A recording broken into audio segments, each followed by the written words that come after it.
So today I woke up, left Kampala and was very excited, fired up to take selfies with rhinos. We got here at the Ziwa Rhino sanctuary and everyone is so warm. We met Opio, the tour guide. I like being with people who don't challenge me. So he was my height mate and we became friends instantly. I was told that the rhinos might charge, and when they charge, I'm supposed to look for a big tree and hide behind it, or a bush where the rhinos cannot see me. But think about it. If the rhino is charging, what are the chances that you'll stop when you see a big tree? You'll instead charge past the tree and continue charging till you're tired. I hope it charges actually and we all charge together with a camera. This will be a real wildlife experience. So we walk like in the movies where you are facing that side and I'm facing this side and we are all being careful so that we see both sides. It's going to be fun. It's going to be fun. We should go. All right, let's start off and find out where the rhinos are. Okay. They have 3 toes on their hooves. The side one here, and here is the side one. Yeah. And this is a young one. This is a humongous shoe size for a very young rhino. So right ahead of us there are some rhinos, but we can see 2 young ones playing. That means there are 2 mothers within this area here. So they have poor eyesight, but they are good in smelling and hearing. So as we get closer, you will see that the ears are keeping on moving forward and backward to collect the sound waves. Yeah. And when you look at their face, they have the eyes on the sides. When you climb, they lose sight of you. When they said they were babies, I thought they would be babies. You know, you can go and see. I didn't think they were giant babies. So I now don't know whether I can get any close. It's a baby, but it's like 5 times my size, but they still call it a baby.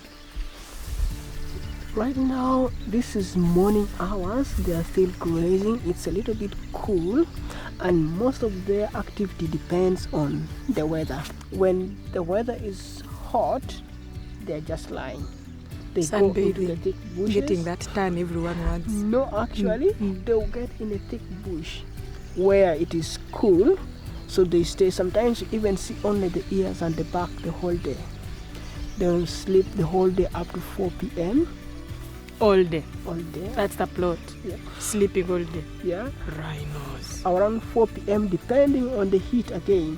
When it is too warm at 4 p.m. they will still keep lying. But when the weather drops, the heat drops, then they wake up to be grazing. Party time. Yeah, currently in Uganda, this is the only place where you can find rhinos in the wild. As Uganda, we only have 19 wild rhinos. And up until the 1980s, we had hundreds and hundreds of rhinos that are not there anymore, clearly, because they were poached. In the period of 1970s, 1980s, there were a lot of civil unrest in Uganda, but the government never took much consideration about the wildlife. In that period, the poachers took advantage and killed most of the Ugandan animals. We have monitoring team that monitor these rhinos 24/7. So every time somebody's there with them. They're just 19 and they're still being hunted. They're not safe. And I thought this sanctuary was actually belonged to the government. It's privately owned. It's privately owned. I just wish the government would do a little bit more. The poachers came in to kill the rhinos, not for the meat, just for the horns. And the horns are being taken in Asia, especially China, where they use it for different things, different medicine, but it's not real. It's just a belief. I don't get it. I just don't get how.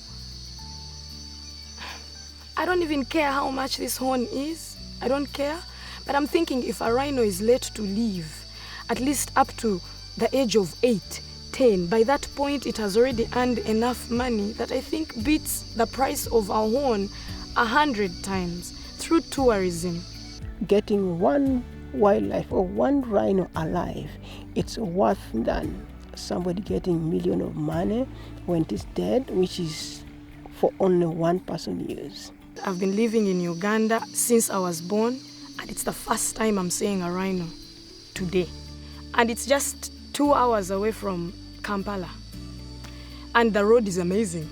What we can do now, what everybody can do now to rise up, try to educate people around about the plight of rhinos. It doesn't start from up, everything starts from the grassroots. So once you educate the young people, once you educate the local people will grow, the young people will grow and tell the rest. And that's how we can stop rhino poaching. I used to think there was many as lions. I didn't know anything about these animals till I came here today. So I don't want anyone watching me to feel bad about the little knowledge they have about this, because I'm telling them what I've learned today. I've just learned that we need to protect these rhinos because they are not as many as I ignorantly thought. Because I thought, well, we are Africa, we have to have the wild animals. The white people have to come and see them. Like, I never thought I would enjoy seeing a rhino. Today was special.